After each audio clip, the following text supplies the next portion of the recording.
నాకు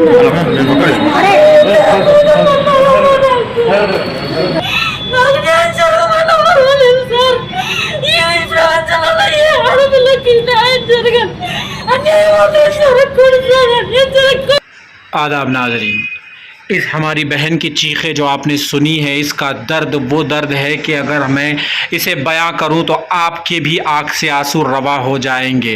इतने hi tech technology दौर में हम गुज़र रहे हैं, इतने हाईटेक टेक्नोलॉजी दौर में हम हैं कि हर वक्त का हर चीज़ का पता फौरी ही चल जाता है। वहीं इस बहन के साथ चलती बस में एक ड्राइवर ने, जिसका नाम राजेश बताया जा रहा है, उसने इसकी इस्मत रेज़ी की और इसकी आबरूह को लूट लिया। इतने सब हाईटेक चीज़ों की क्या अहमियत, इतने गवर्नमेंट के ऊपर हो रहे ख़र्चे का क्या फ़ायदा कि अगर एक ख़वातीन अपने घर को महफूज तरीक़े से नहीं पहुँच पा रही। दरअसल मामला कुछ इस तरह है कि ये हमारी बहन आंध्र प्रदेश से ताल्लुक़ रखती है, जो तेलंगाना में शहर में अपना जॉब, अपना मेहनत मशक्क़त करके अपना घर चलाने की कोशिश करती है। वो बहन को जब छुट्टी मिलती है अपने गाँव जाने के लिए तो वो बस को अपना साधन चुनती है। बस का टिकट इसे नहीं मिल पाता, मगर कावेरी ट्रैवल से ताल्लुक़ रखने वाली एक बस जिसका ड्राइवर इनके कांटेक्ट में आता है, जिसका नाम राजेश बताया जा रहा है, ये कहा कि मैं तुम्हें सीट दिला दूंगा और कहकर इनसे 3000 रुपये लिए। जिसके बाद इन्हें जिस गाड़ी में सामान मुंतकिल किया जाता है उस गाड़ी में इन्हें सीट दिलवाई और अकेले ही इन्हें बिठाया। जब इन्होंने कहा कि इस गाड़ी में बैठने से मुझे मुश्किल पैदा होगी तो उसने कहा यही एक मौका है, यही एक सीट है, आप जा सकती है अपने गाँव। तो ये बहन हमारी अपना सामान लेकर उस बस में सवार हो जाती है।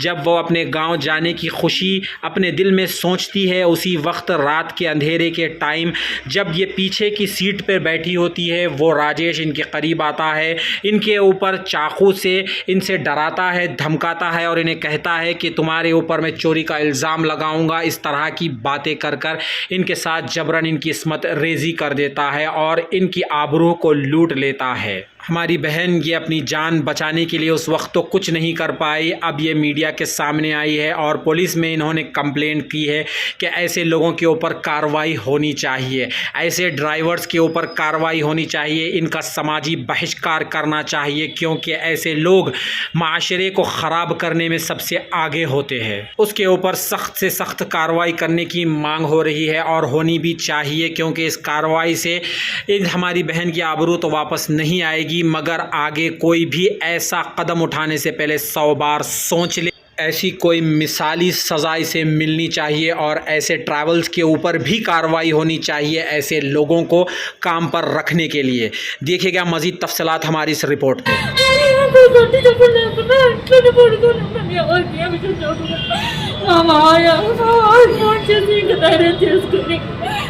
ఇది నా పరిస్థితి ఇట్లా నన్ను చేశాడు అంటే అప్పుడు మా మాయ నువ్వేం బాధపడుకుని న్యాయం చేస్తారు, పోలీసు వాళ్ళు అందరూ నీ వైపే ఉంటారు, మహిళా సంఘాలన్నీ ఉన్నాయమ్మా, నువ్వు భయపడుకో అని చెప్పి ఎంత దూరం తీసుకొచ్చాడు సార్. నాకు ఏమైనా పర్వాలేదు కానీ ఇంకా ఆడపిల్లకి ఇట్లాంటి అన్యాయం జరగకూడదు, ఇంకా ఆడపిల్లకి ఇట్లాంటి అన్యాయం జరగకూడదు. నాకు న్యాయం జరగమని పర్వాలేదు సార్. ఈ ప్రపంచంలో ఏ ఆడపిల్లకి న్యాయం జరగదు, అన్యాయం అవుతే జరగకూడదు సార్, అన్యాయం జరగకూడదు. ఏంటి సార్ ఈ అన్యాయం? పుట్టిన పిల్ల కానుంచి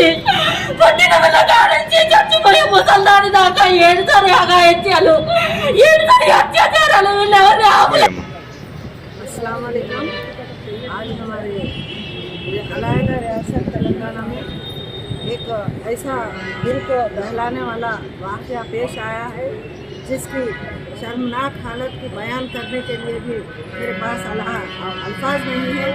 हमारे हैदराबाद शहर में रोटी कपड़ा मकान मनी के लिए आज कई मुकामात से लोग आते हैं और मेहनत करके अपने बच्चों का पेट भरते हैं। दौलत आती है तो दुश्मन भी फिदा होता है, मुफलिसी आती है तो साया भी जुदा होता है। आज हमारे रियासत तेलंगाना यहाँ पर आंध्र प्रदेश की एक खातून हमारे शहर हैदराबाद में मेहनत मजदूरी करके ज़िंदगी गुजार रही थी। वो ज़िंदगी गुजारते हुए फिर अपने मुकाम को जाने के लिए, आंध्रा को जाने के लिए अपने सामान के साथ कावेरी बस में सफ़र करते हुए अपने लगेज के साथ अपने मुकाम को पहुंचने की कोशिश कर रही थी। उसी असना में हमारी एक हमारी एक माइनॉरिटी खातून, मुस्लिम खातून, वो बस में सफ़र कर रही थी। उस खातून के साथ एक दर्दनाक वाक़या पेश आया है।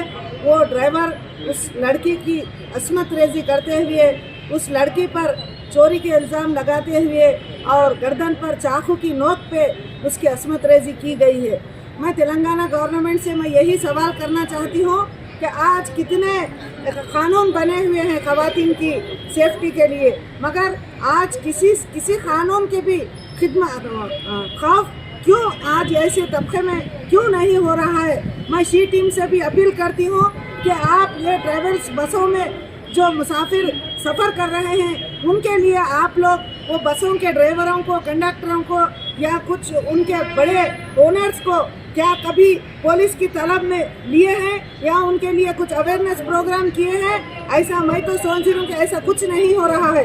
लिहाजा हमारी तेलंगाना गवर्नमेंट केसीआर साहब से अपील है कि आप हमारे तेलंगाना हैदराबाद में ख़वातीन की सेफ्टी के कई प्रोग्राम चला रहे हैं, मगर इतनी ज़ोरों शोर के साथ चला रहे हैं कि ख़वातीन को सेफ्टी नहीं हो रही है। लिहाजा आज हमारी ये मुस्लिम खातून के साथ जो नाइंसाफ़ी हुई है, हम तेलंगाना गवर्नमेंट से यही अपील कर रहे हैं कि उनके लिए आप एक्स-ग्रेशिया 50 लाख रुपए और एक सरकारी मुलाजिमत और एक डबल बेडरूम देते हुए उनके मासूम 2 बच्चे हैं, उनकी तालीम का खर्चा भी तेलंगाना गवर्नमेंट उठाना चाहिए।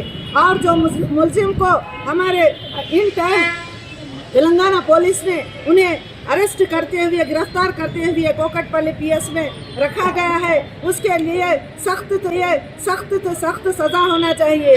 और मैं साथ में आंध्र प्रदेश गवर्नमेंट के सीएम जगन मोहन रेड्डी साहब से भी अपील कर रही हूँ, आप लोग पहले हमारे देश की, हमारे स्टेट की बेटियों की इज्जत आबरू को बचाने के वास्ते जो मेहनत कर रहे हैं वो मेहनत में और इजाफा कीजिए। औरत बच्चियों के लिए, महिलाओं के लिए सेफ्टी के कार्यक्रम हम लगाइए। ये जो प्राइवेट ट्रैवल्स चल रहे हैं, कावेरी ट्रैवल्स, इस बसों के जो इंतजामात हैं उसका तवज्जो दीजिए। आंध्र प्रदेश की गवर्नमेंट और पुलिस, आंध्र प्रदेश की पुलिस से भी मैं अपील कर रही हूँ कि उनके ट्रैवल बसों के ऊपर निगरानी करिए कि ख़वातीन आज मैदान में उतरे हुए हैं, रोटी, कपड़ा, मकान, मनी के लिए मेहनत कर रहे हैं। मैं सवाल करना चाह रही हूँ दोनों रियासत के आंध्र और तेलंगाना सरकार से कि हम ख़वातीन को, महिलाओं को जीने का हक है नहीं है? अगर कोई ख़वातीन को जीने का हक नहीं देंगे, उस समाज में ज़िंदगी बसर करने के लिए अगर अड़चन करेंगे तो वो समाज सर्वनाश यानी बदनसीब है जो ख़वातीन को सही सलामत नहीं देखना चाह रही है। आज हम हिंदुस्तान की धरती पर हिंदू, मुस्लिम, सिख, ईसाई जी रहे हैं। जब निर्भया का केस हुआ तो दिल्ली में हुआ, तो बस में ही हुआ। आज मेरी मुस्लिम खातून का केस अस्मत रेज़ी का हुआ, वो तो कावेरी बस में, ट्रैवल बस में हुआ। पूरे बसों को, वो कावेरी का जो भी ऑर्गेनाइजेशन बसेस ट्रैवल चल रहे उन तमाम को बैन कर देना और सीज कर देना। और हमारी अदबन गुजारिश है हमारे भैया मंदा कृष्णा भैया जी जो MRPS की जानिब से और सोशल महाजनी सोशलिस्ट पार्टी से जो खिदमत अंजाम दे रहे हैं और यूनिटी महिला को तैयार करके मैदान में छोड़े हैं, और हम हर लम्हा ख़वातीन की सेफ्टी का काम कर रहे हैं, तरक्की का काम कर रहे हैं। मैं तहे दिल से मंदा कृष्णा भैया को सैल्यूट करती हूँ कि आप आज एक मिसाल कायम कर दिए हैं। मजहब नहीं सिखाता आपस में बैर रखना, हिंदी है, हम वतन है, हिंदुस्तान हमारा। हमारे हिंदुस्तान में SC ST BC माइनॉरिटी को भी जीने का हक है और मुस्लिम ख़वातीन को भी जीने का हक है। इसलिए हम यहाँ पर मौजूद होकर हम गवर्नर मैडम के भी गाड़ी के सामने जाकर मेमोरेंडम देने की कोशिश किए हैं तेलंगाना स्टेट में। और आज का दिन हमारे लिए शर्मिंदगी का दिन है कि आज ख़वातीन की बेइज्जती हो रही है, अस्मत रेज़ी हो रही है। तेलंगाना और आंध्र गवर्नमेंट इमीडिएट अलर्ट होके ख़वातीन के सही इंतजाम करना चाहिए। और मैं महिला कमीशन से भी, तेलंगाना और आंध्र के महिला कमीशन से भी मैं अपील कर रही हूँ कि ऐसे केसों को आप लोग सीरियस लीजिए। ऐसे केसों के लिए आप लोग किस तरीके से मेरी खातून बहन सुना